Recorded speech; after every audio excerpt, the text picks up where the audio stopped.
एक वो गंगा जो भगवान के मस्तक से निकली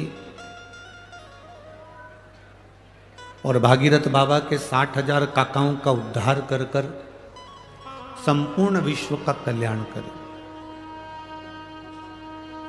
और एक गोदावरी गंगा जो भगवान की, वो गंगा भी जटा से निकली है और ये गंगा भी जटा से निकली है। उसने भी कल्याण करा है और इसने भी कल्याण करा।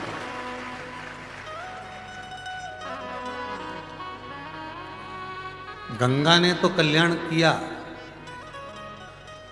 पर नासिक वालों ने क्या किया?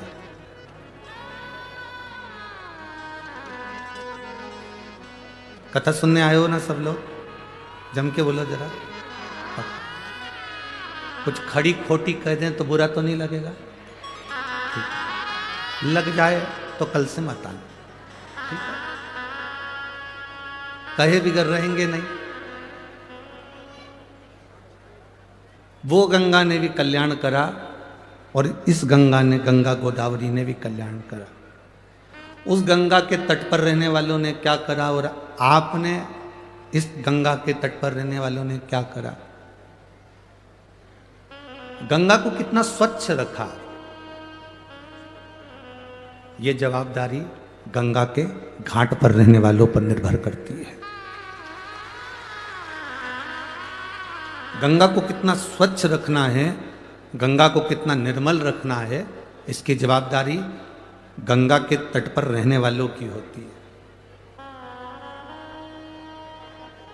गंगा अपना काम करती है, जनमानस का कल्याण करती है, पापियों को उतारती है, जीवों का कल्याण करती है। उसमें एक फर्ज आपका और हमारा भी है कि हम गंगा के घाट पर जब जाएं, हम गंगा जी का स्नान करने जाएं, हम गोदावरी मैया का पूजन करने जाएं, हम गंगा गोदावरी का दर्शन करने के लिए जाएं, तो उसके घाट पर अगर कोई गंदगी पड़ी है, कोई पॉलीथीन पड़ी है, कोई बेकार कपड़ा पड़ा है, कोई सामान पड़ा है, तो उसको उठाकर डस्टबिन में ले जाकर डाल दें, गंगा के अंदर उसको जाने ना दें। ये जवाबदारी हमारी है।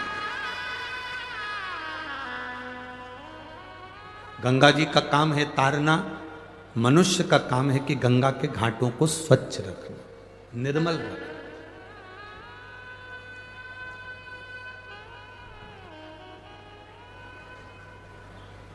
जितनी मां निर्मल होती है ना, उससे घर की बहू, बेटे, पोता पोती सब मालूम पड़ जाते हैं।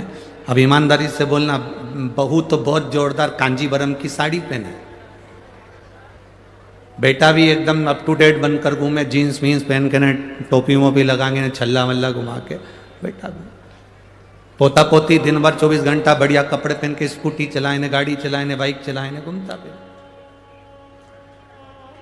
आप कोई मिलने के लिए आए और घर में बूढ़ी माँ, घर में बुजुर्ग माँ बेकार कपड़े में पड़ी रहे, पलंग पर पड़ी है गोदड़ी, गादी, रजाई, तकिया, चादर कुछ भी अच्छे नहीं है, तो तुम सब क्या कहोगे? बताओ। बहू तो इतनी अप टू डेट रहती है, बेटा इतना अच्छा रहता है, पोता पोती इतने अच्छे रहते हैं, और माँ की क्या हालत कर रखी है। ये हमारा फर्ज है। 24,000 श्लोक की ये शिव महापुराण की कथा, ये भी गंगा का कार्य करती है। और मैं आविष्कार जी भूसे जी को धन्यवाद देना चाहूंगा कि इस गंगा को उस गंगा से मिलाने का जो कार्य किया है, उसके लिए आपको साधुवाद है, धन्यवाद है। एक शिव महापुराण रूपी गंगा को गोदावरी गंगा से मिलाने का जो प्रयास है, वो जीवन का एक आनंदमय प्रयास है, एक सुख देने का प्रयास है। महाराज, नदी में नाव का, शरीर में पाव का, और पूजन और कथा में भाव का बड़ा महत्व होता है। जो इसको समझ गया उसकी जिंदगी सार्थक हो गई। नदी में जो नाव है वो भी मंजिल तक पहुंचाने वाली है, शरीर में जो पांव हैं ये भी मंजिल तक पहुंचाने वाले हैं, और हृदय में जो कथा के प्रति या भगवान के प्रति, पूजन के प्रति जो भाव है, ये भी मंजिल तक पहुंचाने वाले हैं। इन तीनों का काम एक जैसा है। नाव भी आपको मंजिल तक लेकर जा रही है। वो नाव हमको सिखाती है, एक लोहे का टुकड़ा पानी में पटकोगे वो डूब जाएगा, एक लोहे की कील पानी में पटकोगे वो डूब जाएगी। पर वो लोहे की कील जब लकड़ी में ठोक दी जाती है, वो लोहे की कील जब लकड़ी में ठोकी जाती है और लकड़ी में ठोकने के बाद वो लोहे की कील भी नाव बनकर उस लकड़ी के साथ मंजिल तक पहुंच जाती है। यह हमारा शास्त्र कहता है, लोहे की कील को वैसे ही पानी में छोड़ोगे तो डूबेगी, लोहे के कीले को पानी में छोड़ोगे तो वो डूब जाएगा। पर वो लोहे का कीला अगर लकड़ी में ठोक दिया जाए तो वो बहता बहता मंजिल तक पार उतर जाएगा। उसी तरह हम भी एक लोहे की कील की तरह हैं। अगर शिव महापुराण की इस लकड़ी में, शिव महापुराण की चंदन की संविधा में अगर हम अच्छे से ठुक गए, अपने मन को अच्छे से लगा लिया, तो समझ लेना कि हम भी मंजिल तक पहुंच गए, पार उतर गए। अब कोई कहे गुरुजी आप हमको लोहे की कील कर रहे हो, कोई कहे गुरुजी आप हमें लोहे का कीला कर रहे हो। मनुष्य लोहे की कील की तरह होता है। जैसे कीले पर जंग पड़ जाती है, उस जंग को निकालने के लिए उस पर थोड़ा सा कुछ ना कुछ लगाना पड़ता है। उसी तरह मनुष्य की जिंदगी में भी जंग पड़ती है, अहंकार की, काम की, लोभ की, आसक्ति की, वासना की, तृष्णा की। ये जंग हमारे शरीर पर चढ़ती जाती है, हमारे मन पर चढ़ती जाती है, हमारी इच्छाओं पर चढ़ती जाती है। जब हम इसमें भगवान की अविरल भक्ति का थोड़ा सा पेंट लगा देते हैं, भगवान की भक्ति का थोड़ा सा भजन का बल लगा देते हैं, तो हमारे शरीर पर जो ये अहंकार की जंग है, वासना की जंग है, तृष्णा की जंग है, काम आसक्ति की जो जंग है, वो निकल जाती है। नदी में नाव का, शरीर में जम के बोलो पाँव का। ये अगर शरीर में पाँव नहीं हो ना तो फिर मंजिल तक पहुंचना बड़ा कठिन, बहुत कठिन।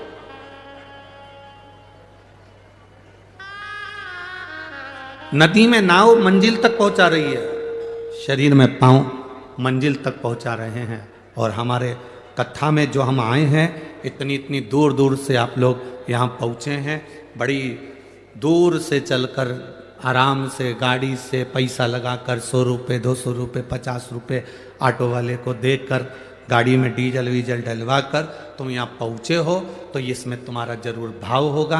और फिर कहते हैं नदी में नाव पार लगाने वाली होती है, शरीर में पाँव मंजिल तक पहुँचाने वाला होता है। और तुम्हारे हृदय में जो भाव है तुम्हें परमात्मा से जरूर मिलाएगा और तुम्हारा कार्य सफल करेगा, ये निश्चित था। तुम्हारा भाव नहीं होता तो तुम यहाँ पहुँचते।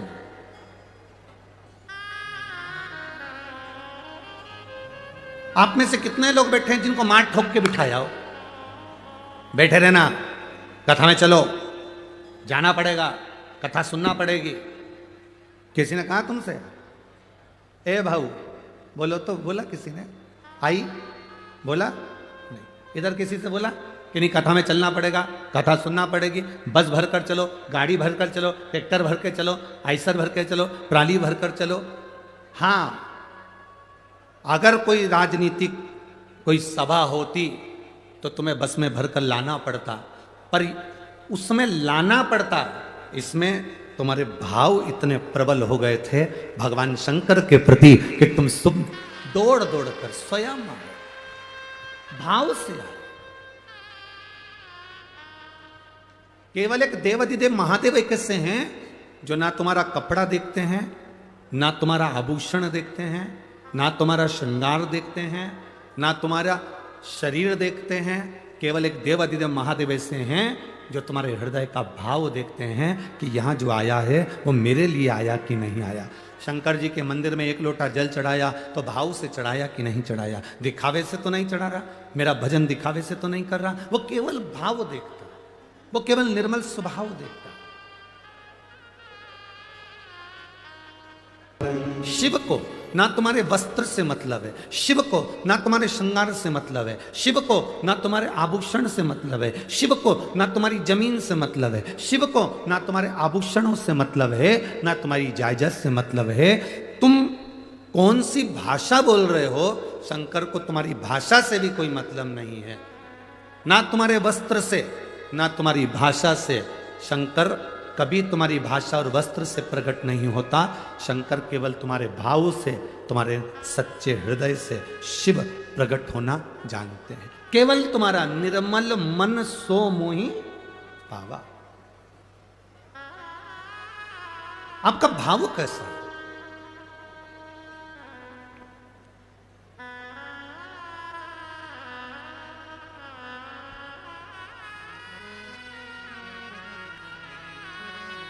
जब हम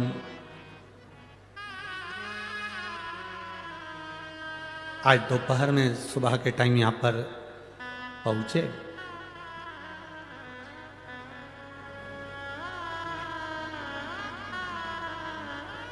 जब यहां पहुंचे तो एयरपोर्ट पर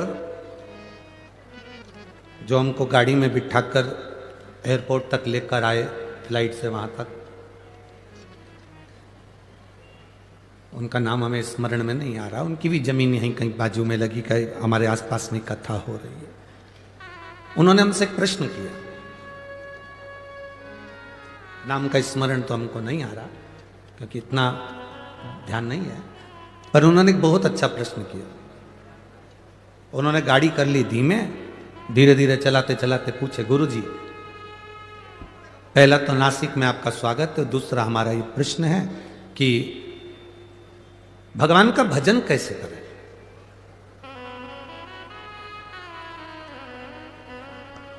अब हमने कहा सामने इधर से घुमाकर तुम एयरपोर्ट पे ले जाके खड़ा कर दोगे, प्रवचन थोड़ा लंबा है।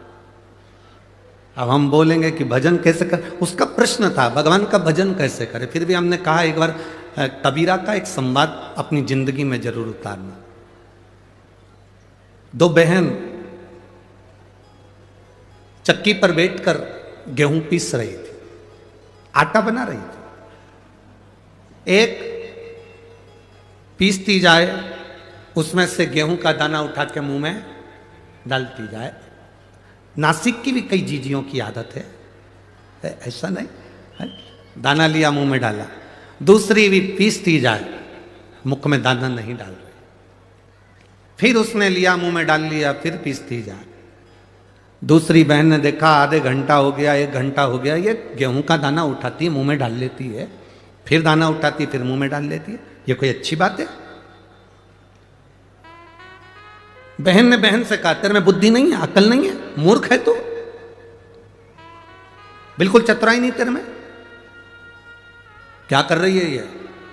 दाना उठाया मुंह में डाल लिया, फिर दाना उठाया मुंह में डाल लिया, और मुझे देख एक दाना मुंह में नहीं डाला, चक्की चलाती जा रही, चलाती जा रही, चलाती जा रही, और वो दाना डालती जा रही, चलाती जा रही, डालती जा रही, चलाती जा रही।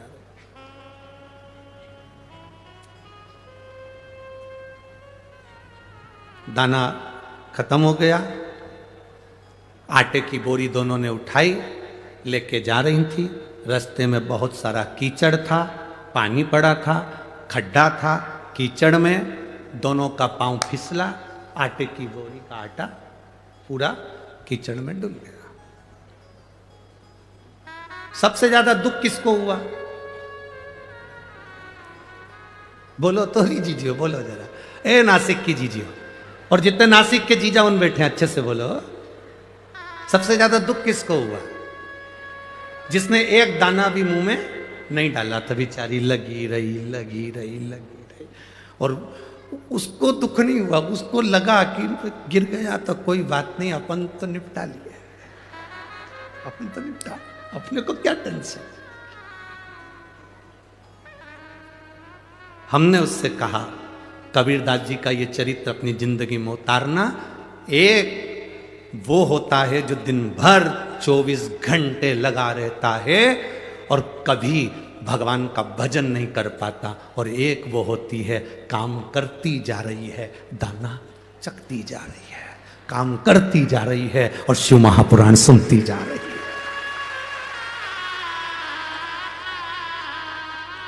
बाद में आटा कीचड़ में चले जाता है, किसी काम का नहीं रहता। जो तुम्हारा समय चल रहा है, जो तुम्हारी सत्ता चल रही है, जो तुम्हारा वैभव चल रहा है, जो तुम्हें कुर्सी मिली, जो तुम्हें पद मिला, जो तुम्हें प्रतिष्ठा मिली, आप कहीं के आमदार बन जाएं, खासदार बन जाएं, अध्यक्ष बन जाएं, उपाध्यक्ष बन जाएं, कहीं कोई पद प्रतिष्ठा कुर्सी पद या आपके पास में बेभव धन कुछ आ जाए तो उसका प्रयोग करना प्रारंभ करो। अपने चलते समय में, अपनी चलते हुए कर्म में, अपनी चलती हुई दुकान में, अपने चलते हुए क्रम में से थोड़ा थोड़ा भगवान का भजन मुख में डालना प्रारंभ करो और काम करते चलो। एक कथा हमने पहले कही, जब तक तुम्हारी नौकरी अच्छी चल रही है तब तक पत्नी के जेवर बनवाओ। इस कथा को सुनकर पत्नी बड़ी खुश हुई कि गुरुजी एक हमारे पक्ष के मिले जिन्होंने जेवर बनाने का बोला। तुम्हारी नौकरी अच्छी चले जब तक पत्नी के जेवर बना लो, प्रॉपर्टी खरीद लो, मकान बना लो, जमीन बना लो। दुकान अच्छी चले, पत्नी के जेवर बनाओ, बच्चों का काम करो, पढ़ाई कराओ, विद्याध्ययन कराओ, प्लाट बनाओ, मकान बनाओ, सब कुछ करो। दुकान चले, नौकरी चले, सर्विस चले। उस चलती हुई नौकरी में, उस चलते हुए व्यापार में तुम करोगे ना तो तुम्हारा धीरे धीरे धीरे धीरे मकान भी बन जाएगा, जेवर भी बन जाएगा, काम भी हो जाएगा। मालूम पड़े जिंदगी का क्या ठिकाना, जब एकदम व्यापार, दुकान, सत्ता कुछ हटती है तो तुम कुछ नहीं कर पाओगे। इसलिए ये शरीर जब तक चले तब तक भगवान का भजन करते चलो, नाम स्मरण करते चलो।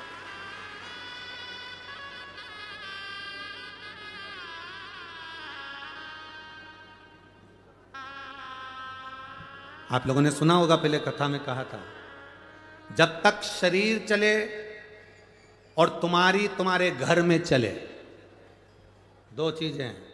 पहला, बोलो बोलो जम के बोलो जरा, जब तक, इतनी धीमे बोलते हैं कि नासिक वाले, जब तक शरीर चले और जब तक तुम्हारे घर में चले। जब तक शरीर चले तब तक शिव महापुराण की कथा में जाओ, जब तक शरीर चले त्र्यंबकेश्वर दर्शन करने जाओ, जब तक शरीर चले गोदावरी नहाने के लिए जाओ, जब तक शरीर चले सप्तशृंगी माता का दर्शन करने जाओ, जब तक शरीर चले काले राम जी का दर्शन करने जाओ, जब तक शरीर चले तब तक सारे तीर्थ करो, कथा सुनो। शरीर चलना बंद हो जाएगा, तुम अपने बच्चों से कहोगी मुझे कथा में छोड़िया। पहला शब्द बच्चों का होगा, इतने ट्रैफिक में, इतनी भीड़ में हमारे बस की बात नहीं, हम नहीं लेके जाएंगे, कथा टीवी पे सुन लो। फिर तुम कहोगी रे अपने नासिक में हो रही रे, ए नासिक के बाजू में हो रही है, चल। शिव महापुराण की कथा, इधर नासिक, इधर त्र्यंबकेश्वर, बीच में महादेव की कथा, तू हमको लेकर चल। अरे इतनी भीड़ में क्या करोगे? शरीर चले तब तक कथा सुनो, शरीर चले तब तक तीर्थ करो, और तुम्हारे घर में चले तब तक इन दोनों हाथों से गौ माता को रोटी भी दो, संत ब्राह्मण की सेवा भी करो, और बहन बेटी का भी दान पुण्य करते रहो, और अपने हाथों से पुण्य कमाते रहो। अपने हाथों से पुण्य कमाओ, क्या मिलेगा? लोग हमसे पूछते हैं महाराज जी आप कहते हो कि शिव महापुराण की कथा में शंकर के भक्त आते हैं, एक पानी का पाउच, एक बॉटल पानी अगर कोई पिलाता भी है तो वो अपनी डायरी में लिख कर रखता है कि मैंने 10 रुपए का पानी पिलाया था। 1.5 महीना इंतजार करता है कि वो 10 रुपए का हजारों गुना हुआ कि नहीं हुआ 1.5 महीने में। ये शिव महापुराण की कथा कोई साधारण कथा नहीं है, ये नासिक में दूसरा कुंभ भराया है जिसका आनंद लेने के लिए बाबा ने आपको बुलाया। ये दूसरा कुंभ है। बोल बम का नारा है, इतना धीमे बोले तो कल्याण तुम्हारा है। शिव तत्व की प्राप्ति, आप जितना भजन करोगे अपने मुख से, अपने स्मरण करो। किसी को कुछ नहीं दे सकते, मत दो। 1 रुपए का दान नहीं कर सकते, बिल्कुल मत करो। अठन्नी किसी को नहीं दे सकते, मत दो। पर अपने ऊपर खर्च करो। इस शरीर से कहीं नहीं जा सकते, मत जाओ, घर में बैठो, पर मुख से राम नाम, कृष्ण नाम, शिव नाम, ओम नमः शिवाय, नमः शिवाय, श्री शिवाय नमस्तुभ्यम, राम नाम कृष्ण नाम जपते रहो। जब तक ये शरीर है, जब तक ये श्वासें चल रही है, 21,600 श्वास प्रतिदिन निकल रही शरीर से, उसमें आप भजन करते चलो, स्मरण करते।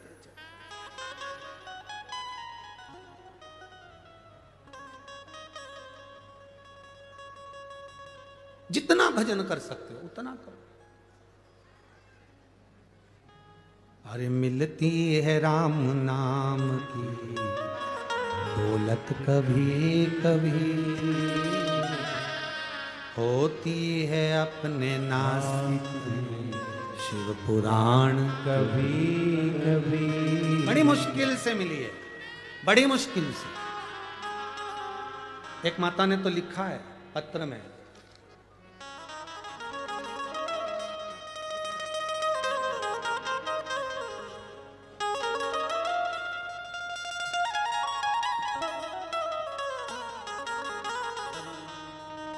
सुनीता जी, प्रदीप जी धोड़गे, पाथर्डी गांव, मेरा मोबाइल नंबर ये है। कहीं बैठी हैं सुनीता जी? सुनीता धोड़गे, पाथर्डी गांव, कहीं बैठी हो तो हाथ हिला। आप ही हैं? एक बार हाथ हिला दो ऐसा। आपने पत्र में बहुत सुंदर बात लिखी, गुरुदेव मेरे भोले बाबा से मैं प्रतिदिन जब जब सप्तशृंगी माता का मेरा नियम है रोज दर्शन करने जाने का, मैं उनसे रोज कहते आती हूँ, माँ वो सियोर वाले महाराज की कथा सब दूर होती है, हमारी पंचवटी नासिक में गोदावरी के तट पर कब होगी? तू कृपा कर माँ।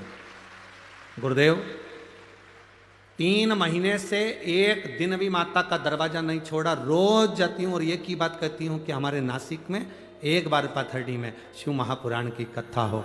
गुरुदेव ईमानदारी की बात बोलें, आज हमारी जिंदगी का सबसे अच्छा दिन है जो शिव महापुराण की कथा यहाँ प्रारंभ। बहुत बहुत बधाई आपको। बैठिए। श्री शिवाय नमस्ते। शिव तत्व है इसे, औघड़ी है इसे, ये मिला।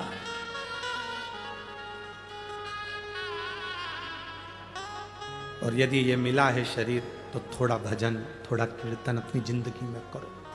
क्या देगा महादेव, ये उसके ऊपर निर्भर करता है। एक बहन ने पत्र लिखा,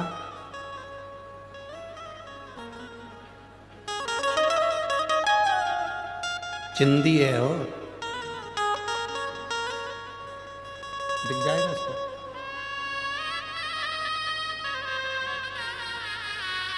सारिका सुनील भवर, नासिक से हूं, कहीं बैठी हो तो हाथ हिलाइएगा। कहीं बैठी हो बीच वाले पंडाल में है? हाँ हाथ हिलाइए। दिख गए ठीक है। हाथ हिलाइए एक बार, वापिस हिला दो जी। सारिका सुनील भंवर, नासिक से हूं गुरुदेव। आप कहते हो गुरुदेव शंकर देता है 3 महीने के अंदर झोली भर देता है। गुरुदेव मैं बाबा से प्रार्थना करी, मेरी लड़की के यहां संतान नहीं थी, जिसको 13 साल हो गए थे, संतान का सुख नहीं था गुरुदेव। मेरी बेटी से मैंने कहा कि शिव मंदिर जाया करो, शंकर को 1 लोटा जल चढ़ाया करो, पशुपति व्रत करा करो। सफेद आंकड़े की जड़ 21 बार बाबा से घुमाकर अपनी कमर में तुम्बुरुकेश्वर महादेव से तुमरुका जी का नाम लेकर बांधो। मेरी बेटी विश्वास नहीं करती थी, पर पहली बार मेरी बेटी ने विश्वास करा। 13 साल में मेरी बेटी ने सारे डॉक्टरों को दिखाया, बड़े बड़े हॉस्पिटल में इलाज करवाया, टेस्ट भी करवाया, पर संतान का सुख नहीं हुआ। आखिरी में वो 13 वर्ष हार चुकी, तब मेरी बेटी बाबा की कृपा से, शंकर की करुणा ऐसी हुई गुरुदेव कि मेरी बेटी जब रो रही थी तब मैंने उससे कहा कि तू शंकर का गुणगान कर और एक आंकड़े की जड़ बांध। माँ आंकड़े की जड़ बांधने से कोई फल मिलता है क्या? तू बांध कर तो देख। गुरुदेव मेरी बेटी ने विश्वास करा, सफेद आंकड़े की जड़ कमर में बांधी। आज मेरी बेटी का 6ठा महीना चल रहा है। मैं भगवान को धन्यवाद देने के लिए आया। ये शिव है ओ घड़ी।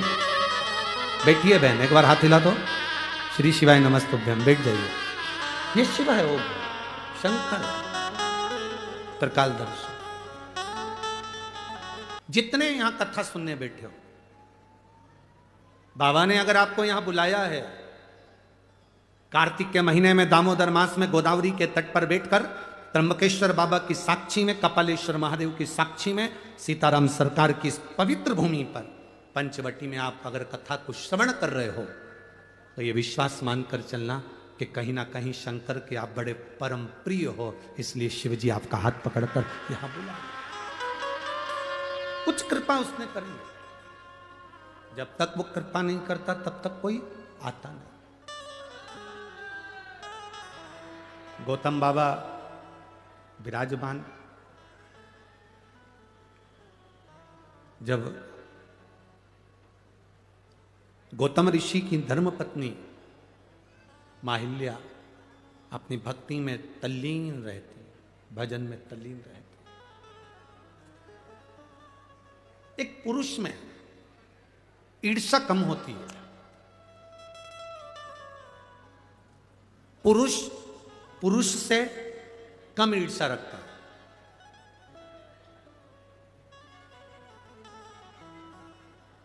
पर जो नारी कभी सत्संग नहीं करी होती है, जो नारी कभी भगवान का भजन नहीं करी होती है, जो नारी कभी किसी सतगुरु की शरणागति में बैठकर सत्संग नहीं करी होती है, जिस नारी ने कभी मंत्र का स्मरण नहीं जाना होता है, भले वो कितने भी विद्वान की पत्नी क्यों ना, कितने विद्वान की पत्नी क्यों ना,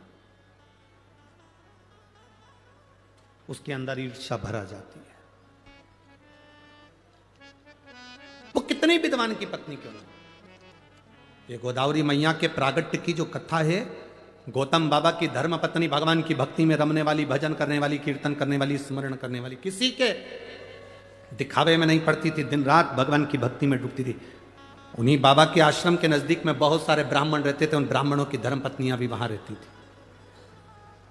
ब्राह्मणों के मन में धर्म देखकर अहिल्या को या गौतम ऋषि को देखकर कोई ईर्ष्या नहीं थी, कोई ईर्ष्या नहीं। बहुत विद्वान भी अगर कोई है और उनकी धर्म पत्नी अगर है, अगर वो धर्म पत्नी सत्संग नहीं करती, कीर्तन नहीं करती, भगवान की भक्ति में नहीं डूबती, किसी गुरु की शरणागति में बैठकर सत्संग उसने नहीं करा होता, तो विद्वान से विद्वान अगर व्यक्ति भी कोई है तो उसकी पत्नी को किसी ना किसी से ईर्ष्या का भाव उत्पन्न हो ही जाता है। ईर्ष्या उत्पन्न होती है।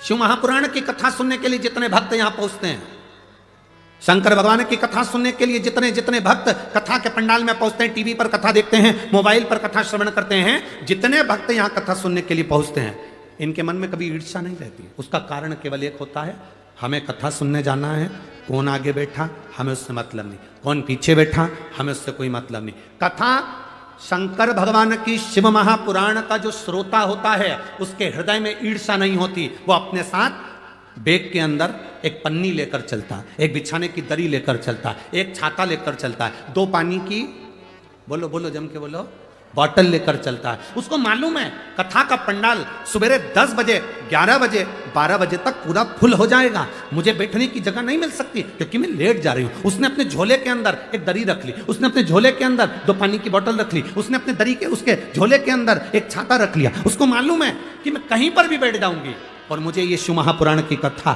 जहां सुनने को मिलेगी। सियोर वाला महाराज कहता है एकांतेश्वर महादेव जब कृपा करता है तो खूब करता है। अगर मुझे पंडाल में जगह नहीं मिली तो मैं कहीं एकांत में बैठकर महादेव की कथा का रसपान ग्रहण कर लूंगी, उसमें भी मुझे सुख का अनुभव हो जाए, उसमें भी मुझे आनंद का अनुभव हो जाए,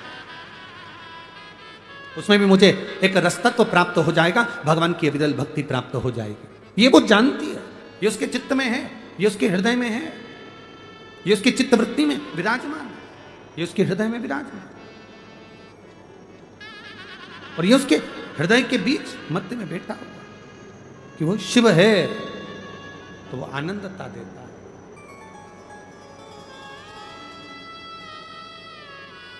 सुख देता है, ईर्ष्या नहीं है। पर गौतम बाबा की धर्म पत्नी माता हिल्या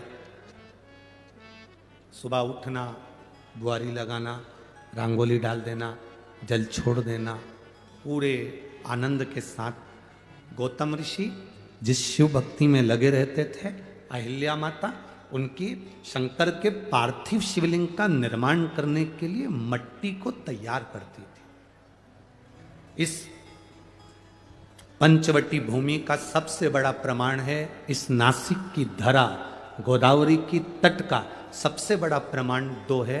यहाँ गौतम ऋषि की धर्म पत्नी माता हिल्या भी मिट्टी तैयार करती थीं, जिससे पार्थिव शिवलिंग का निर्माण होता था। और इस गोदावरी के तट पर, इस त्र्यंबक बाबा के तट पर, इस पंचवटी की पवित्र भूमि पर एक यमराज की धर्म पत्नी,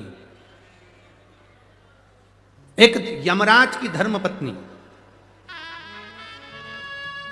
जिसका नाम था धुमोरना, एक वो भी मिट्टी को एकत्रित करती थी और शिवलिंग का निर्माण करती थी। एक गौतम बाबा की धर्मपत्नी, एक यमराज की धर्मपत्नी, इनका नियम था शिवलिंग का निर्माण, पार्थिव शिवलिंग की मिट्टी तैयार करना और तैयार करके अपने पतियों को प्रदान करना। यमराज को स्वयं धुमोरना मिट्टी देती थी और पार्थिव शिवलिंग का निर्माण करते थे। आपके स्मरण में होगा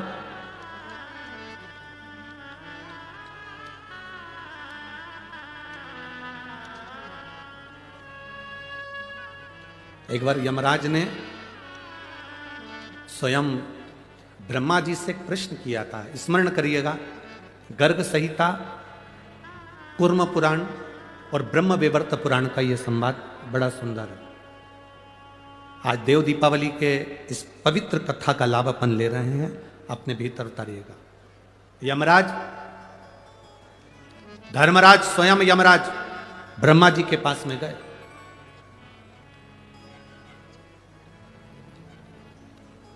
और यमराज ब्रह्मदेव के पास में जाकर ब्रह्मा जी के सम्मुख में खड़े हो गए। अब ब्रह्मा जी के सारे मुख नेत्र बंद थे, स्मरण नहीं आया ब्रह्मा जी को। माता वीणा वादनी ने आवाज लगाकर अपने स्वर में अपनी वीणा से कहा, ब्रह्मदेव, दरवाजे पर यमराज आए हैं। ब्रह्मा जी ने अपने नेत्र खोले और ब्रह्मा जी ने जो नेत्र खोले तो सामने क्या देखते हैं कि यमराज खड़ा हुआ।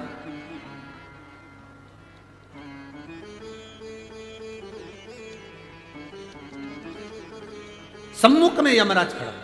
ब्रह्मा जी ने पूछ लिया, यम, आज क्या बात है, तुम ब्रह्मलोक में आकर खड़े हुए हो?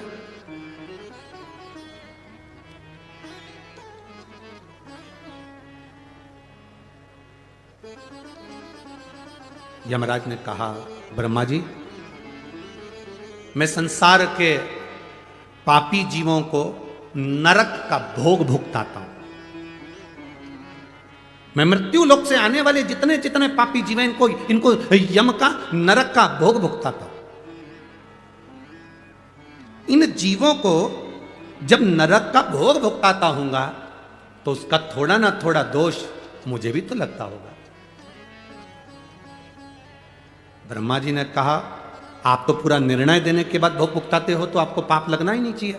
परंतु यमराज ने कहा, नहीं, मेरी धर्मपत्नी धुमोरना कहती है, मेरी धर्मपत्नी धुमोरना ने कहा कि अगर आप जीव को नरक का भोग भी भुगता रहे हो तो कुछ ना कुछ दोष तुम्हारी जिंदगी में लगेगा जरूर। मैं क्या करूं?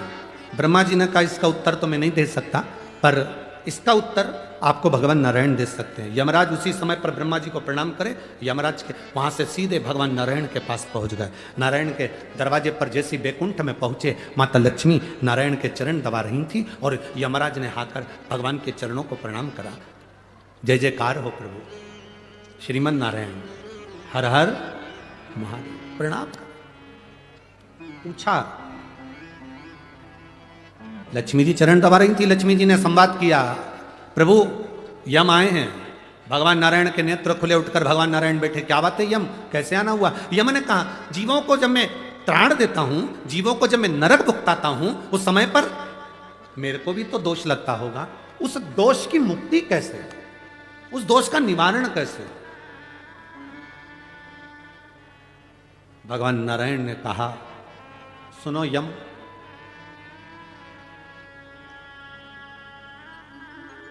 गौतम ऋषि की धर्म पत्नी मां अहिल्या स्वयं भगवान शंकर से प्रार्थना कर कर उनकी सिर की गंगा की एक धार 7 केश हटाकर पृथ्वी पर लेकर आई है, जिसका नाम गोदावरी है। अगर यम भूल से भी एक बार उस भूमि पर स्वयं रामचरण रखेंगे, वो गोदावरी का तट सरल नहीं होगा। जहां पर स्वयं रामचरण रखेंगे, वो गोदावरी का तट सरल नहीं है। जहां स्वयं शंकर भगवान को भी उनका गुरु मिल जाएगा, वो भूमि साधारण नहीं है, गोदावरी का तट। तुम एक काम करो यमराज, मृत्युलोक में जाओ, गोदावरी के तट पर जिस पंचवटी में भगवान राम प्रवेश करेंगे, उस पंचवटी भूमि पर वन क्षेत्र में, जंगल क्षेत्र के अंतर्गत गोदावरी के एकांत स्थान में बैठकर तुम शिवलिंग का निर्माण कर कर उसका पूजन करो।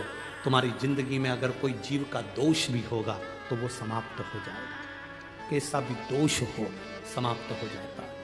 आज आप लोगों से ज्यादा हमारी किस्मत बहुत धनी हुई है, हमारी किस्मत आज धन भागी हुई है कि इस पवित्र भूमि पर धुमोरना यमराज की पत्नी शिवलिंग बनाती थी, यमराज पूजन करते थे और यमराज के ऊपर का दोष भी समाप्त हो जाता था। आज वो पवित्र भूमि पर शिव पुराण गाने का सौभाग्य मिला, सौभाग्य मिला है। और कितने किस्मत वाले होगे मेरे जीजियों, हे मेरी नासिक की जीजियों जीजाओं और मेरी बेटियों मेरे बेटाओं, कितने किस्मत वाले होगे, जरा अंदाजा लगा कर बैठना कि तुम्हारी किस्मत की सराहना नहीं है। दामोदर मास कार्तिक मास में इस गोदावरी के तट पर भले हम पार्थिव शिवलिंग का निर्माण करें ना करें, पर हम 5 दिन शंकर भगवान का शिवलिंग अपने दिल में कथा के माध्यम से बना रहे बिठा। ये शिव तत्व, सब जगह कथा हुई होगी तो भगवान ने थोड़ी थोड़ी तिजोरी खोली होगी लुटाने के लिए, पर आज मेरा दिल कहता है कि ये गोदावरी के तट पर तो मेरा बाबा पूरी तिजोरी के दरवाजे खोल कर लुटाए। आप सुनो, दिल से जो प्रार्थना करोगे वो सुनेगा।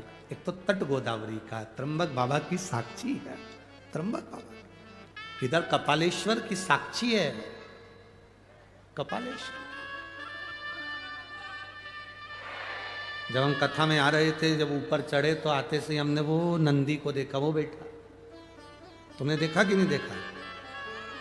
उसको देखते से याद आ गई, रे बाबा गजब करी तूने नंदी बाबा।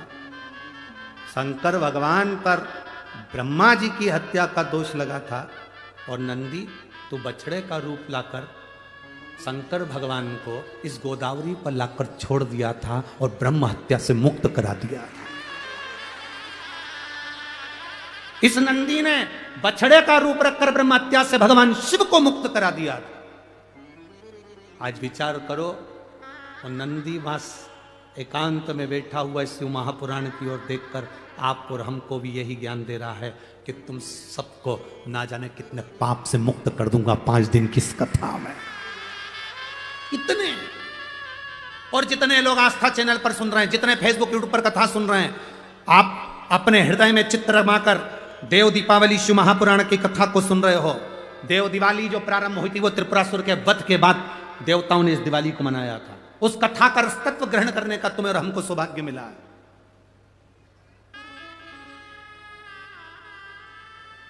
जहां महाअहिल्या निवास कर रही हैं, उनके पास में जितने ब्राह्मण रह रहे हैं, ब्राह्मणों को माता अहिल्या से तकलीफ नहीं है। ब्राह्मणों को ना गौतम ऋषि से तकलीफ है, ना गौतम बाबा से तकलीफ है। ब्राह्मण बड़े अच्छे, पर ये ब्राह्मण की जो धर्म पत्नियां थी, जिन्होंने ना कभी सत्संग स्मरण कर किया होता,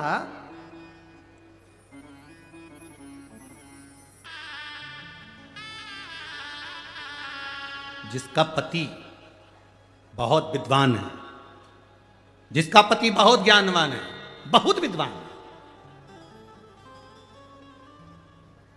वो अपने पति की विद्वत्ता को मान ले, ये बहुत बड़ी बात है।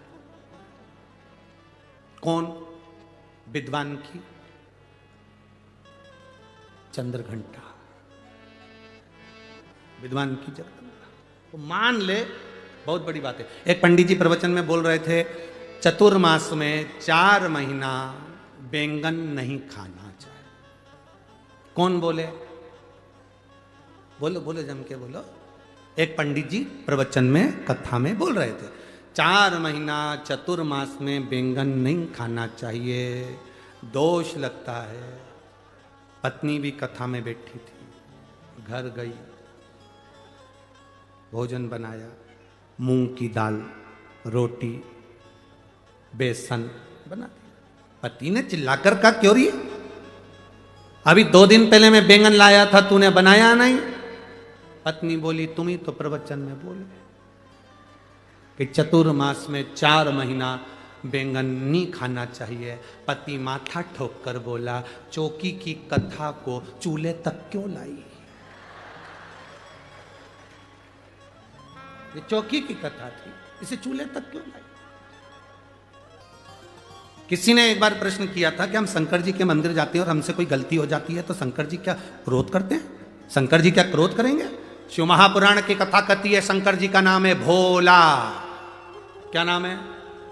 भोला। शिव जी का नाम है भोला, इसलिए कहते हैं भोले बाबा। भोले बाबा का मतलब एकदम भोला।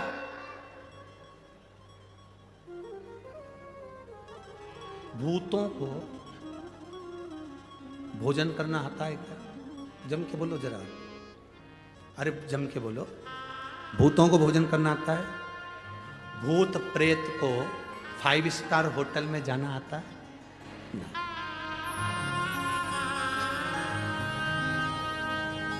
5 स्टार होटल में वही जाएगा जिसमें थोड़ा विवेक होगा, अच्छा होगा, तो खाने का तरीका होगा तो कहीं चलेगा। अच्छी जगह पार्टी में चले गए, अच्छे से बैठकर खाया, प्लेट में भोजन लिया, धीरे धीरे खाया। और कोई कोई व्यक्ति ऐसा होता है जिसको तरीका ही नहीं मालूम, उसको छोड़ दिया जाता है, पटक दिया जाता है।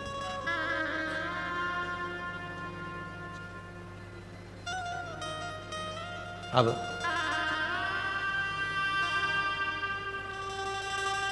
जो अच्छा व्यवहार करे, अच्छे से रहे, अच्छे से खाए, अच्छा बड़ा सारा गिफ्ट दे, उसको तो सब बुलाते हैं। बोलो जम के, बुलाते कि नहीं बुलाते? बुलाते हैं ना। जिसमें बुद्धि ना हो, विवेक ना हो, खाने का तरीका नहीं, रहने का तरीका नहीं, उसमें बोलने का तरीका नहीं, पहनने का तरीका नहीं, लोग उसे पागल कहते हो, बेकार कहते हो, ये किसी काम का नहीं। कभी कभी माँ कह देती है मेरे बड़े बेटे में बहुत समझदारी है, छोटे में अकल नहीं है। मूर्ख है, पागल है। मेरी एक बहू बड़ी समझदार है, दूसरी बहू में अकल नहीं, मूर्ख है, पगली है, बेवकूफ है, कह दिया माँ ने। एक समझदार है और एक पागल है, बेकार।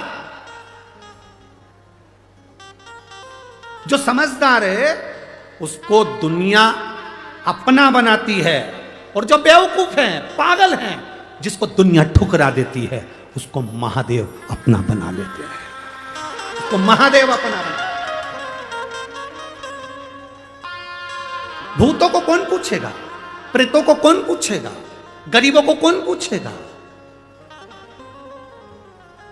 आपके पास में किसी अमीर मंदिर में देने के लिए धन नहीं है, बहुत सेठों का कोई मंदिर गए, तुम्हारे पास में देने के लिए पैसे की गड्डी नहीं, कोई सोना नहीं, कोई चांदी नहीं, कोई हीरा नहीं, कोई पन्ना नहीं, कोई आभूषण नहीं, कोई आभूषण नहीं, कोई आभूषण, कोई रत्न सोना चांदी नहीं। आप वहां पर जाकर सोचोगे, मेरी बहन ने अभी कार्यक्रम करवाया था, वहां पर गई थी, वहां जाकर उन्होंने इतना दान करा, मेरे पास कुछ नहीं है। तुम कभी ना घबराना, तुम्हारे पास मेरे भोलेनाथ जी ने 1 लोटा जल दिया है, उसको दिल से तुम महादेव को चढ़ाती रहना, उसके करीब में जाती, वो नजदीक है। एक लड़के के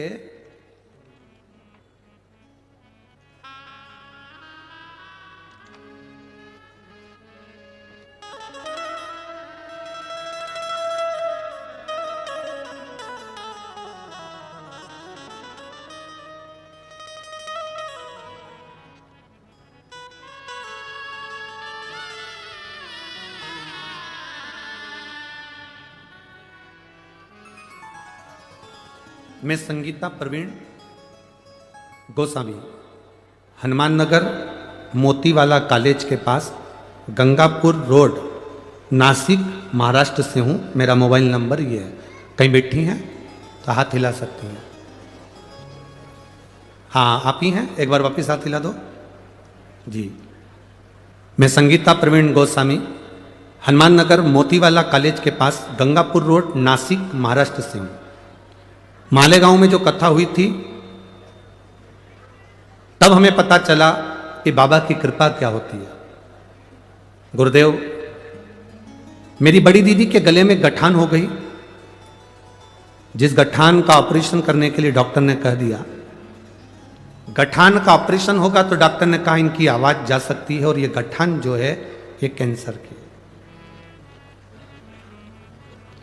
सब घबरा गए, आवाज भी चली जाएगी, गठान निकालना भी जरूरी है गले में से, करें तो करेंगे। दादा बाबू हुसैन जी को मैं धन्यवाद देना चाहती हूं। शिव महापुराण की जो अलख जगाई उसके लिए मैं उनको साधुवाद दूंगी। कथा का रस तत्व किसे कहते हैं यह हमें सुनना सिखाया। जब दीदी को गठान हुई, डॉक्टर ने कह दिया गठान साधारण नहीं है, जांच के लिए बाहर जाएगी और इसमें रोग है, बीमारी है, वो निश्चित है। फिर वापिस हमने नासिक में दिखाने के बाद में गुजरात में जांच कराई, तो भी उन्होंने कह दिया 8 दिन के अंदर इस गठान का ऑपरेशन करा लो, ये ज्यादा फैल रहा है, तकलीफ हो। परंतु इसका एक सबसे बड़ी बात यह है कि इसमें आवाज चली जाएगी गले की और गला पूरा बंद हो जाएगा, क्योंकि कंठ पर ही ये गठान है, तो पूरा गला वहीं से कटेगा और वहां से पूरा निकलेगा। क्या करा जाए? तब हम 10 अक्टूबर को वापिस कैंसर सेंटर धूले में उनको एडमिट करा दिया। 13 अक्टूबर को ऑपरेशन की तारीख दी गई और ऑपरेशन की तारीख दी गई तब विचार करा करें तो करें क्या। और यहाँ के कैंसर हॉस्पिटल के डॉक्टर ने भी कह दिया कि इसकी आवाज़ पूरी जाना है, गठान निकली है, वो कैंसर की होगी, जांच होगी। उस समय पर मालेगांव कथा थी, बाबा से प्रार्थना करी, बाबा से निवेदन करा कि बाबा बहन के गले में अगर गठान है और वो कैंसर की ना निकले और उसकी आवाज ना जाए, जहां कथा होगी मैं वहां कथा सुनूंगी। मालेगांव की कथा के समय पर हम निवेदन करें, बाबा की कृपा से बहन की ऑपरेशन हुआ, श्री शिवाय नमस्तुभ्यम का जाप करा, शिवजी पे चढ़ी हुई एक बेलपत्र बहन के हमने डॉक्टर से कहा आपसे बस एक निवेदन है, इसके पलंग के पास में ये बेलपत्र ऑपरेशन के समय पर रख देना। इतने अच्छे डॉक्टर थे कैंसर हॉस्पिटल के, उन्होंने वो बेलपत्र उनके पलंग के पास रखी। गांठ का ऑपरेशन हुआ। बाबा की कृपा क्या होती है गुरुदेव, वो सारे डॉक्टरों ने कैंसर बताया था। गांठ निकलने के बाद जांच के लिए पुणे गई, वहाँ से रिपोर्ट आई कि ये कैंसर नहीं है और उनकी आवाज़ भी वापिस आ गई। शिव तत्व है, ओ घड़ी शंभु। अब ठीक है बाबू, हाथ हिला दो एक बार वापिस। श्री शिवाय नमस्तुभ्यम। हम यहाँ कथा में बाबा को धन्यवाद देने के लिए बैठिए। श्री शिवाय नमस्तुभ्यम। शिव तत्व इसी को कहते हैं, ओ घड़ी इसी को कहते हैं। आपका जो भरोसा है, आपका जो विश्वास है, वो दृढ़ हो। मेरी नासिक की जीजियों, आप कथा सुनने के लिए बैठे जरूर हो। बाबा ने अगर बुलाया है, कोई शादी में बुलाता है तो विदाई में मिठाई का डब्बा देकर भेजता है, साड़ी देकर भेजता है, गिफ्ट देकर भेजता है। मेरा बाबा अगर इस नासिक की धरा पर शिव पुराण कथा सुनने बुलाया है तो 5वें दिन कुछ ना कुछ देकर भेजेगा जरूर, खाली नहीं भेजेगा, भेजेगा। इसीलिए शिव महापुराण कथा कर सादा।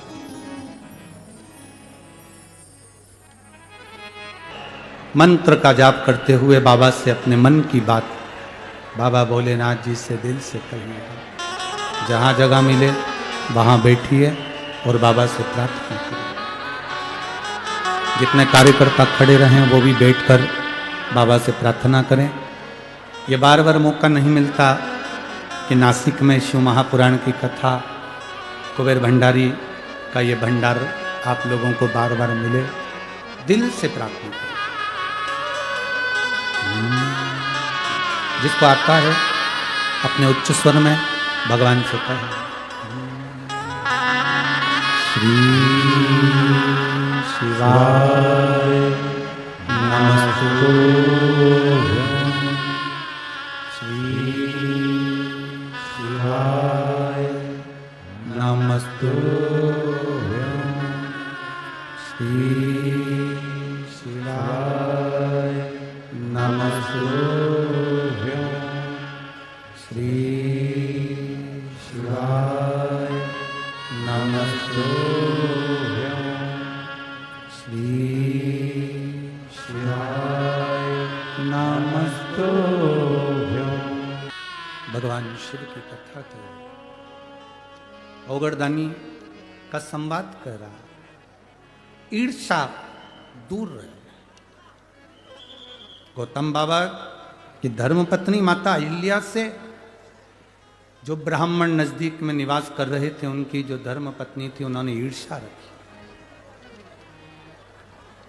ईर्षा से कभी परमात्मा नहीं मिल सकता। ईर्षा से कभी भगवान नहीं मिले। हम कई बार माताओं से कहते हैं, आपकी एक अवस्था होती चली जाती है, आप एक अवस्था के अनुकूल ढलते चले जाते हैं।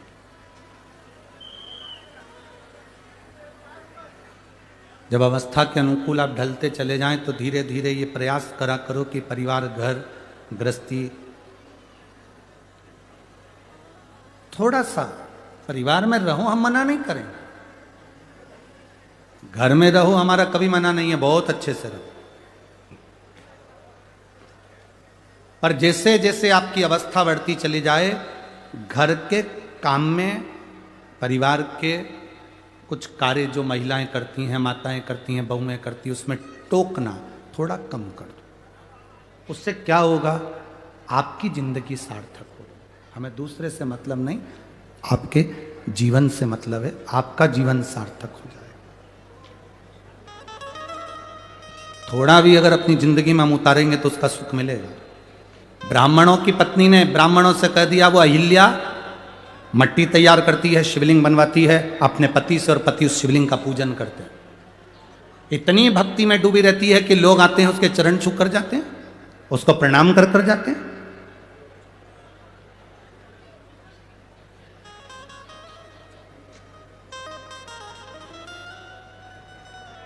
किस नारी का सम्मान सबसे ज्यादा होता है? कहा, जो दूसरे के लिए समर्पित है। अर्थात कोई आ गया भूखा, भोजन करा दिया, प्यासा आया, पानी पिला दिया, बहन बेटी आ गई, उनका आदर कर दिया, सम्मान कर दिया, सत्कार कर दिया, कुछ मिलता है उसे। ब्राह्मणों की पत्नी कोई अच्छा नहीं लगा अहिल्या को देखकर, ईर्ष्या जाग गई। ब्राह्मणों में ईर्ष्या नहीं थी, गौतम बाबा को देखकर भी, उनकी धर्मपत्नी को देखकर भी ईर्ष्या नहीं, पर ब्राह्मणियों की ईर्ष्या जागृत हो गई।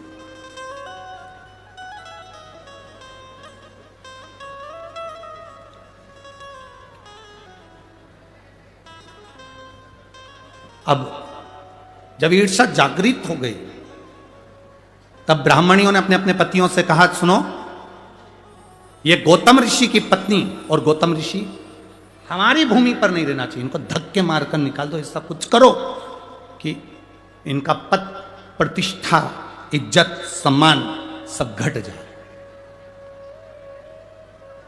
कुछ ऐसा करो कि इनकी पद, प्रतिष्ठा, इज्जत, मान, सम्मान कुछ घट जाए, करो कुछ ऐसा। अब क्या करा जाए ऐसा कि पद, प्रतिष्ठा, इज्जत, सम्मान चले जाए? तो ब्राह्मणों ने भगवान श्री गणेश जी महाराज का आवाहन किया। गणेश जी महाराज का आवाहन कर कर गणेश जी की स्मरण पूजन करी। स्मरण पूजन कर कर गणेश जी महाराज प्रकट हो गए। गणेश जी ने कहा, मांगो ब्राह्मणों, तुम्हें क्या चाहिए? ब्राह्मणों ने कहा, बस एक काम कर दो कि ये गौतम बाबा के ऊपर गौ हत्या का दोष लग जाए, ऐसा कुछ कर दो। गणेश जी ने पूछा कि ये बताओ कि गौतम ऋषि ने तुम्हारा बिगाड़ा क्या? गौतम ऋषि ने क्या कह दिया? गौतम ऋषि ने शब्द कह दिया, गौतम ऋषि ने गाली दे दी, गौतम ऋषि ने अपशब्द कह दिया, या माँ अहिल्या ने कोई अपशब्द कह दिया, या ताना दे दिया हो, या अपशब्द कह दिया हो, या आड़ी टेढ़ी बात कह दिया हो, तो बात दूसरी। ना तो गौतम ऋषि कुछ बोले हैं, ना मां अहिल्या कुछ बोली हैं, फिर क्यों ये गौतम ऋषि पर अपशब्द कहना? केवल ब्राह्मण की धर्म पत्नियों का ये विचार नहीं था। आज के समय में कई लोग ऐसे भी हैं जो किसी को पहचानते नहीं, मोबाइल पर किसी ने बस एक कमेंट्स कर दिया कि ये बेकार है, और लोगों ना जाने ना पहचाने अंदर इतनी ईर्ष्या भरी रहती है कि उसमें लोग बेकार बेकार गालियां, अपशब्द, ताने, आड़ा टेढ़ा कहना प्रारंभ कर देते हैं। शिव महापुराण की कथा कहती है, जब तक आप किसी से मिले ना, जब तक आप किसी को देखें ना, जब तक आप उससे बात ना करें, जब आप एक बार भी मिले नहीं, देखा नहीं, ना जान ना पहचान, ना कभी कोई संबंध, ना कोई विचार, ना कभी भोजन, ना कभी पानी, कभी मिले ही नहीं, और उसने कह दिया कि बेकार, और आपने बेकार कहना चालू कर दिया, इसको श्रेष्ठता नहीं कर। शिव महापुराण की कथा कहती है, हां, अगर कोई कह दे कि शंकर भगवान पर एक लोटा जल चढ़ाने का फल मिलता है तो चढ़ाओ, कोई कह दे राम नाम लेने का फल मिलता है तो बोलो। एक पत्र आया है, सो ममता संतोष तुंदवाल नासिक से हैं, कहीं बैठी हो तो हाथ हिला सकती हैं, कहीं बैठी हो। सो ममता संतोष तुंदवाल नासिक से हैं, मोबाइल नंबर ये है, कर्म योगी नगर सिटी से सेंटर माल के पास, सही बोला है? हाँ ठीक है, आप समझ गए ना, बस ठीक है ना। सो ममता संतोष कहीं बैठी हैं, दिख गई? दिख गई? बच्चे को लाई हैं क्या? देखो कैच, कैमरे से कैच करके देखो जरा, बच्चों को लाई हैं क्या? सो ममता संतोष तुंदवाल नासिक से हैं, मोबाइल नंबर यह है, कर्म योगी नगर सिटी सेंटर माल के पास। गुरुजी क्या वर्णन करूं मैं, 2019 में मेरा बड़ा बेटा जो 19 साल का था भगवान को प्यारा हो गया, मर गया। मेरी एक बड़ी बेटी तो है जो उससे बड़ी है, पर मेरा बेटा 19 साल का लड़का चले गया, बहुत अच्छा था गुरुदेव, वो चला गया, बहुत दुखी रहती हूँ, करूँ तो करूँ क्या। एक ही लड़का था जो चला गया, मन नहीं लगता था। मेरी ननन ने कहा, जो आपके शंकर की कथा से पहले से जुड़ी हुई है, उसने कहा भाभी शिव महापुराण की कथा सुना करो, सियोर वाला महाराज टीवी पर आता है, टीवी के सामने जमीन पर आसन लगाओ, कथा सुनो।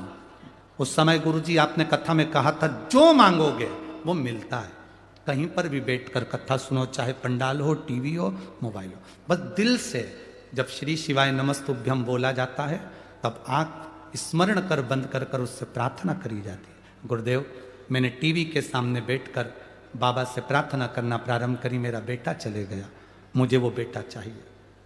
मेरी ननन ने कहा भाभी आप 50 साल की हो गई हो, कहां से बेटा होगा, कहां से बच्चा होगा, क्यों सियोर वाले महाराज की परीक्षा लेती हो? और कहती हो कि वही महाराज तो कहता है कि जो मांगोगे वो मिलेगा। भले मैं 50 साल की हो गई तो क्या हुआ, पर मुझे मेरा बेटा चाहिए। अगर महादेव में बल है, शिव महापुराण में बल है, तो मुझे संतान जरूर देगा। मेरे बाबा का मैं क्या गुणगान करूं गुरुदेव। बाबा की कृपा से मेरी गोदी में, मेरे गर्भ से 50 साल की मेरी उम्र है।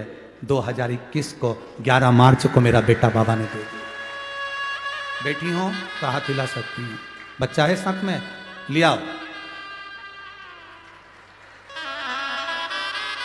बच्चा है साथ में तो लिया।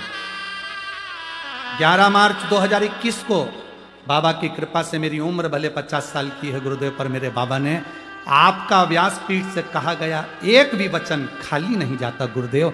बाबा सुनता है और देता है। हम ईर्ष्या से दूर रहें, नफरत से दूर रहें। 5 दिन की शिव पुराण जो नासिक में मिली है, जो जिस कामना से दिल लगाकर इस कार्तिक महीने में सुन ले, बाबा वो दे। शिव क्या है, क्या देता है, क्या करता है, हमको भी नहीं मालूम पड़ता। वो तो आप लोगों के थोड़े बहुत पत्र पढ़ लेते हैं, थोड़े पत्र यहाँ रखे हैं, नहीं स्मरण में आता उसको पढ़। क्या है शिव, क्या देता है, क्या करता है शिव, उसका स्मरण आपको मालूम पड़ा। शिव कथा कर रहे हैं, गणेश जी ने कहा ये नहीं हो सकता, मत करो, ये सिद्ध नहीं है। क्यों ईर्ष्या रखती है? किस लिए, काहे के लिए ईर्ष्या?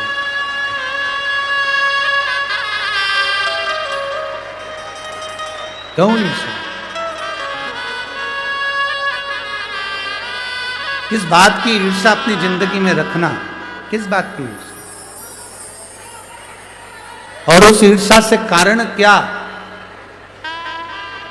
अपना ईर्ष्या से भला नहीं हो सकता, ईर्ष्या से अपना भला नहीं हो सकता, ईर्ष्या से अपना बुरा ही होगा। ईर्ष्या से कभी अपना भला नहीं हो सकता कि अपना भला हो, ईर्ष्या से हमेशा बुरा ही होगा। तो शिव महापुराण की कथा कहती है, गणेश जी महाराज ने समझाया, गणेश जी महाराज ने कहा ये ठीक नहीं है, आप ईर्ष्या ना करिए, और ये ईर्ष्या श्रेष्ठता नहीं देगी आप। क्यों किसी गौतम बाबा पर, क्यों अहिल्या माता पर, किस लिए, क्यों दोष लगाना, किस लिए दोष लगाना? छोड़ो इस बात को। गणेश जी की बात नहीं मानी, आखिरी में ब्राह्मण पत्नियां जिद पर अड़ गई और ब्राह्मण पत्नियों ने कहा नहीं गणेश जी महाराज आपको तो वर देना ही पड़ेगा, चाहे कुछ भी हो जाए। इस गौतम ऋषि पर गौ हत्या का दोष तो आपको लगाना ही पड़ेगा। गौतम ऋषि पर गौ हत्या का दोष तो आपको लगाना पड़ेगा, जरूरी है। और ये गौतम ऋषि पर गौ हत्या का दोष लगे, तब गौतम ऋषि को धक्के मारकर जब निकाला जाए तब उसमें प्रसन्नता, तब उसमें प्रसन्नता। देखो देवता जब देते हैं तो पल्ला, जम के बोलो, जम के जरा, देवता जब देते हैं तो पल्ला झाड़ कर देते हैं,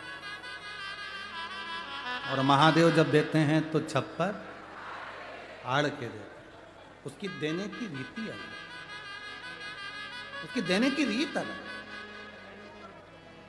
ईर्ष्या रखने वाले कितनी भी ईर्ष्या करें, कपट करने वाले कितना भी कपट करें, पांव खींचने वाले कितना भी पांव खींचें, अपशब्द कहने वाले कितना भी अपशब्द कहें, ताने देने वाले कितना भी ताना दें, गाली देने वाले कितना भी गाली दें, आड़ा टेढ़ा कहने वाले कितना भी आड़ा टेढ़ा कहें, पर जब मेरा महादेव स्वयं त्र्यंबकेश्वर बनकर कृपा करता है तो दुनिया देखती रह जाती है। वो कहे, जो बोलने वाला बोले, आड़ा टेढ़ा कहने वाला आड़ा टेढ़ा कहे, अपशब्द कहने वाला अपशब्द कहे, गाली देने वाला गाली दे, पर जब मेरा बाबा कृपा करता है तो सहज नहीं करता।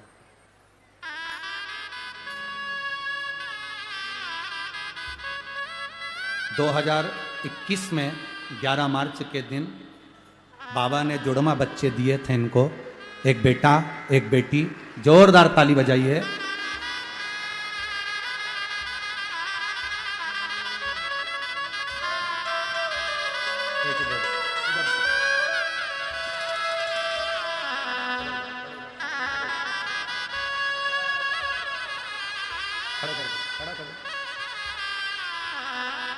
ये 19 साल का जो बेटा चले गया था और 50 वर्ष की आयु में जो भगवान ने दिया,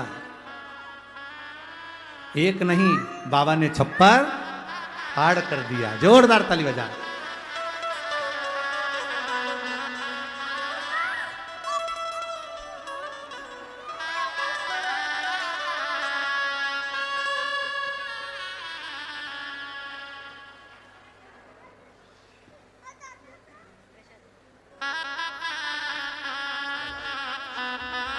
बच्चों का नाम शिवाय और शिवांगी रखा है। बहुत बहुत साधुवाद। ये शिव की कृपा से देवता देते हैं पल्ला झाड़ कर, महादेव देता है छप्पर फाड़ कर, कम नहीं देते। इस पत्र में एक बात इन माँ ने लिखी है, मैं कभी भरोसा नहीं करती थी किसी महाराज की बात पर। ढेरों से मिली, इसके बाद भी मेरा बेटा 19 साल का चले गया। दुख कितना होता है जवान बेटे जाने का।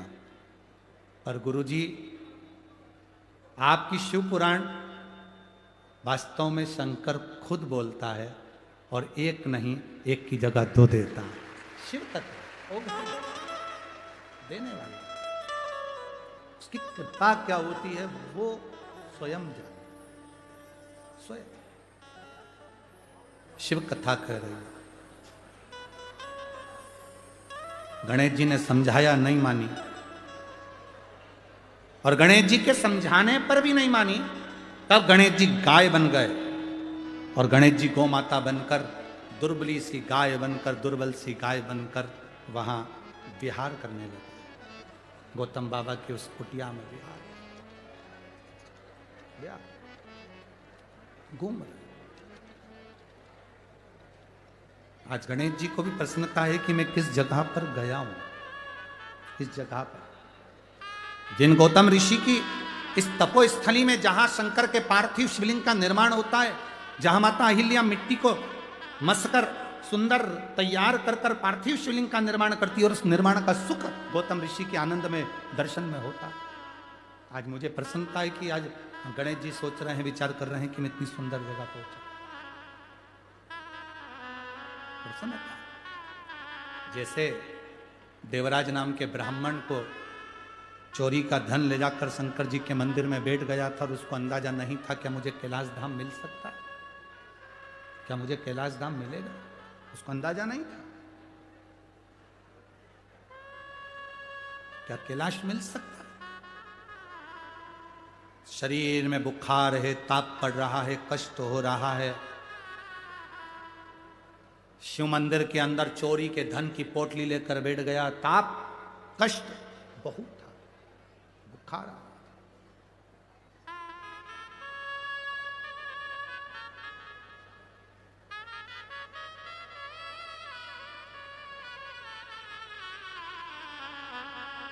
अब इतना शरीर में कष्ट, और महादेव महादेव महादेव हर हर महादेव। मंदिर के अंदर पंडित जी चिल्ला रहे थे और देवराज नाम के ब्राह्मण को गुस्सा आ रहा था क्योंकि उसके शरीर में कष्ट था। जब शरीर में बुखार आता है, ताप बढ़ता है, शरीर में कष्ट बढ़ता है, भोजन छूट जाता है। जब घर में पाप बढ़ता है, व्यसन बढ़ता है, आड़ा टेढ़ा धन बढ़ता है, तो भगवान का भजन छूट जाता है।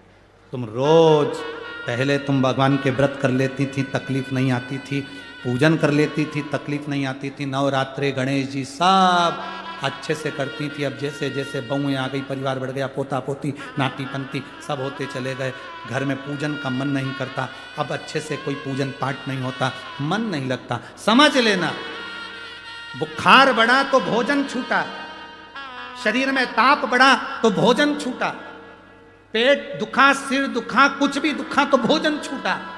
और घर में अगर पाप बढ़ा, कुछ कष्ट, ये पाप कर्म जब घर में बढ़ता है तो भजन छूट जाता है, भजन छूट।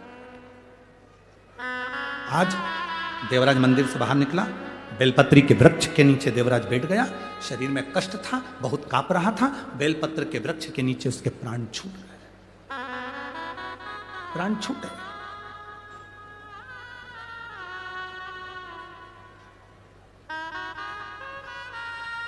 किसी ने पूछा धूलिया में, गुरुजी लक्ष्मी नारायण जी को, ब्रह्मा ब्रह्माणी को, इंद्र इंद्राणी को, कुबेर को, वैभव को, सत्ता को, धन को अगर प्राप्त करना है तो ऐसी कौन सी जगह है जहां बैठकर हम भगवान को, उस लक्ष्मी को, सुख को प्राप्त कर सकते हैं। शिव महापुराण की कथा कहती है सारे तीर्थों में जाकर स्नान नहीं कर सकते, सारे तीर्थों में जाकर दर्शन नहीं कर सकते, 12 ज्योतिर्लिंग में जाकर जल नहीं चढ़ा सकते, तो बेलपत्री के वृक्ष के नीचे बैठकर अगर पंचाक्षर षडाक्षर या श्री शिवाय नमस्तुभ्यम का जाप भी कर लोगे, सारे तीर्थ का फल प्राप्त हो जाता है। एक बेलपत्र का वृक्ष कौटि कौटि पुण्य का भागी, बहुत सुख देने वाला होता है, जिसके नीचे लक्ष्मी भी है, कुबेर भी है, ब्रह्मा भी है, ब्रह्माणी भी है, इंद्र भी है, इंद्राणी भी है, नारायण भी है, शिव भी है, पार्वती भी है, 64 योगनिया, 33 कोटि देवता सब बेलपत्री के वृक्ष के नीचे विराजमान होते हैं। एक बेलपत्र का वृक्ष।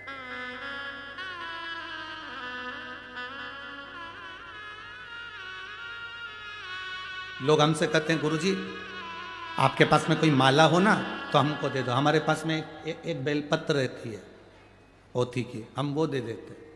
क्यों? पद्म पुराण में लिखा है, गर्ग संहिता में लिखा है, स्कंद पुराण में लिखा है, शिव महापुराण में लिखा है, एक एक पुराण को उठाकर देखना, पूरी पुराणों में लिखा है एक बेलपत्र जब हम किसी को दान देते हैं, एक बेलपत्र जब हम शिव महापुराण पर या एक बेलपत्र जब हम शंकर जी के शिवलिंग पर समर्पित करते हैं, तो 1.25 मन सोने के सिंहासन पर शालिग्राम भगवान को 1.25 मन सोना चढ़ाकर किसी ब्राह्मण को दान दे दो, उतना फल केवल एक बेलपत्र दान करने से, शिव को समर्पित करने से मिल जाता। एक बेलपत्र इतना फल है। क्या बेलपत्र में लोग कहें बेलपत्र दी गुरुजी ने? हमारी तो पूंजी, अगर कोई हमसे कहे कि सियोर वाले महाराज की पूंजी क्या है, तो एक रुद्राक्ष और एक बेलपत्र, ये 2 पूंजी है। इससे बढ़कर कोई सुख नहीं है, ये पूंजी है, इसका आनंद है। कष्ट हुआ शरीर में उठाई खाली, दुख हुआ जीवन में एक रुद्राक्ष का जल थोड़ा सा अपने हृदय से लगाया, आनंद पाया। एक बेटे ने लिखा, सर्विस के लिए अप्लाई करने वाला लड़का जिसने यूपीएससी की तैयारी करी 4 साल,